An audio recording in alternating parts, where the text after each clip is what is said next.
బాటసారి ఏనుగు. హాస్యం స్నేహం పాఠం. పాఠం: సహాయం చేసిన వాడికి కృతజ్ఞత చూపడం నిజమైన బలం.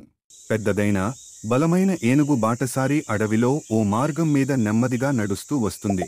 అడవి జంతువులు దాన్ని చూసి ఎంత పెద్ద ఏనుగురా అని ఆశ్చర్యపోతాయి. హలో స్నేహితులారా, నేను బాటసారిని. దారిలో కలిసే వాళ్లకు మార్గం చూపుతాను. ఏనుగు బాటసారి అహంకారం లేకుండా అందరికీ నమస్కరిస్తూ మార్గం చూపేవాడు లాగా ముందుకు నడుస్తాడు. ఒక చిన్న ముళ్ల పంది గుంతలో పడిపోతుంది.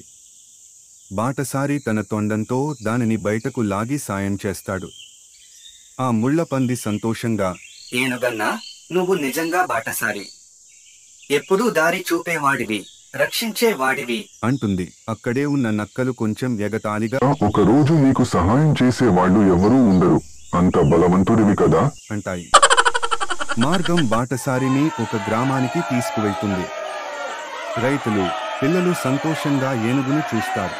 ఒక రైతు చెబుతాడు, రేపు పెద్ద వానలు వస్తాయి. బాటసారి, నువ్వు మాకు చెట్లను కూల్చి మార్గం క్లియర్ చేస్తే మేము రక్షించబడతాం.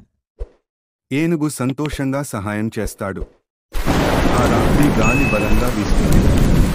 చెట్లు కూలిపోతాయి. వర్షం పడుతుండగా బాటసారి ఆ మార్గంలోనే ఉండిపోతాడు.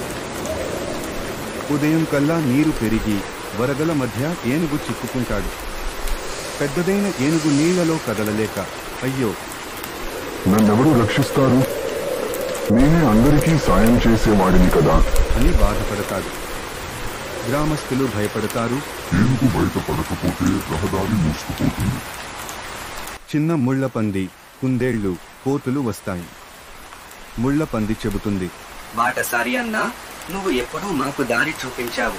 ఇప్పుడు మేము నీకు సహాయం చేస్తాం. కుందేళ్లు చెట్ల కొమ్మలు తెస్తాయి. కోతులు వాటిని కట్టేస్తాయి.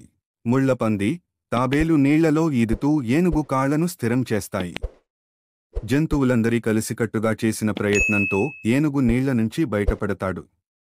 బయటికి వచ్చి ఆనందంగా గర్జిస్తాడు. నిజమైన బలం శరీరంలో కాదు, స్నేహంలో ఉంది. బాటసారి ఏనుగు చెబుతాడు, నా బలం శరీరంలో కాదు, నిజమైన బలం స్నేహంలో ఉంది. నేను అందరికీ సహాయం చేశాను. నేడు అందరూ నన్ను రక్షించారు.